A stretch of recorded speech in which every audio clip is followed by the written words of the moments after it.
రాజధాని Amaravati inner ring road కేసులో TDP అధినేత చంద్రబాబు నాయుడుకి హైకోర్టులో స్వల్ప ఊరట లభించింది.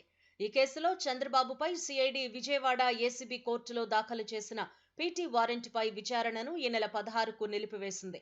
ఈ వారెంట్ విషయంలో ఎలాంటి ఉత్తర్వులు జారీ చేయొద్దని ఏసీబీ కోర్టుకు స్పష్టం చేసింది. చంద్రబాబును ఈ కేసులో నేరుగా అరెస్టు చేసే ఉద్దేశం లేదని సిఐడి తరపున అడ్వకేట్ జనరల్ శ్రీరామ్ ఇచ్చిన హామీని నమోదు చేసి మధ్యంతర ఉత్తర్వులిచ్చింది. విచారణను ఈ నెల 16కు వాయిదా వేసింది.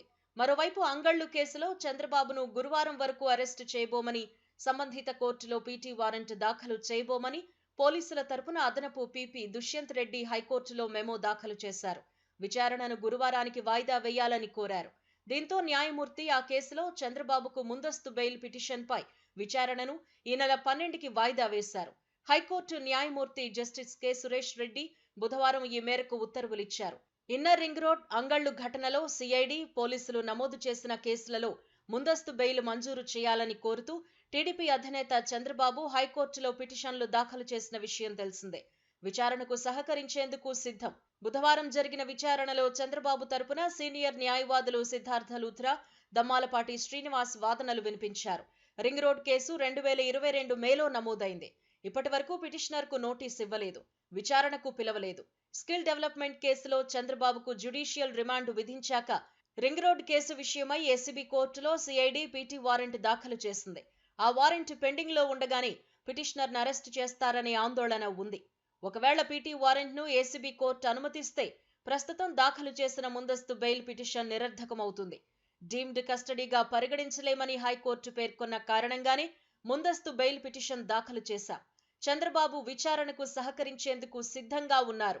రాష్ట్ర ప్రభుత్వం దురుద్దేశపూర్వకంగా వివిధ కేసులలో ఇరికించి జైల్లోనే ఉంచి ఇబ్బంది పెట్టాలి అని చూస్తోంది.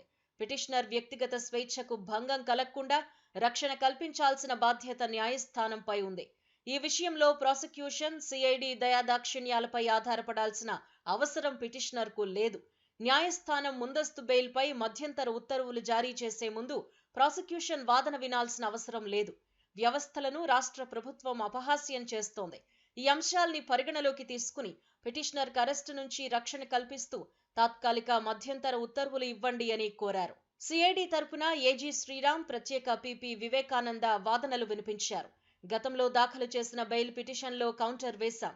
అప్పటి నుంచి ఇప్పటి వరకు పరిస్థితుల్లో ఎలాంటి మార్పు లేదు. సిఐడి దాఖలు చేసిన పీటీ వారెంట్ నెల రోజులుగా కింది కోర్టులో పెండింగ్ లో ఉంది. పీటీ వారెంట్ పై విచారణ కంటే ముందు తాము వాదనలు చెప్పుకునేందుకు అవకాశం కల్పించాలని పిటిషనర్ తరపున న్యాయవాదులు ఏసీబీ కోర్టులో పిటిషన్ వేశారు. దానిపై ఆ కోర్టు ఈ రోజే నిర్ణయాన్ని వెల్లడించనుంది. ఫైబర్ నెట్ కేసులో ఇదే కోర్టు ముందస్తు బెయిల్కు నిరాకరించింది. ఆ కేసుకు, ప్రస్తుత రింగ్ రోడ్డు కేసుకు సారూప్యత ఉంది. పీటీ వారెంట్ పై విచారణను కొనసాగించుకోవచ్చని హైకోర్టు ఉత్తర్వులు జారీ చేసింది. పిటిషనర్ కు రక్షణ కల్పిస్తే గత ఉత్తర్వులకు భిన్నంగా వ్యవహరించినట్లవుతుంది. అరెస్టు నుంచి రక్షణ కల్పిస్తూ తాత్కాలిక ఉత్తర్వులు ఇవ్వాల్సిన అవసరం లేదు. ఏసీబీ కోర్టులో పీటీ వారెంట్ పై విచారణను కొనసాగనివ్వండి. పీటీ వారెంట్ ను ఏసీబీ కోర్టు అనుమతించినప్పటికీ ప్రస్తుత బెయిల్ పిటిషన్లో హైకోర్టు నిర్ణయం వెల్లడించేంత వరకు పోలీస్ కస్టడీ కోరబోం. పిటిషనర్ ను జైల్లోనే నేరుగా అరెస్టు చేసే ఉద్దేశం లేదు అని తెలిపారు. చంద్రబాబు తరపున సీనియర్ న్యాయవాది దమ్మాలపాటి శ్రీనివాస్ స్పందిస్తూ ఏసీబీ కోర్టులో పీటీ వారెంట్ పెండింగ్ లో ఉందన్న కారణంగా అరెస్టు నుంచి తాత్కాలిక రక్షణ కల్పించడానికి అడ్డంకేమీ లేదన్నారు. 4-5 రోజుల పాటు అరెస్టు నుంచి రక్షణ కల్పిస్తే వచ్చే ఇబ్బందేమీ లేదన్నారు. జైలుకు వెళ్లి పిటిషనర్ ను నేరుగా అరెస్టు చేయబోమని ఏజీ చెప్పిన వాదనను నమోదు చేయాలని కోరారు. ఆ వాదనలను పరిగణలోకి తీసుకున్న న్యాయమూర్తి రింగ్ రోడ్డు కేసు విషయమై ఈ నెల 16 వరకు ఏసీబీ కోర్టులో పీటీ వారెంట్ పై విచారణను నిలువరించారు. కౌంటర్ వేయాలని సిఐడిని ఆదేశించారు. విచారణను ఈ నెల 16కు వాయిదా వేశారు.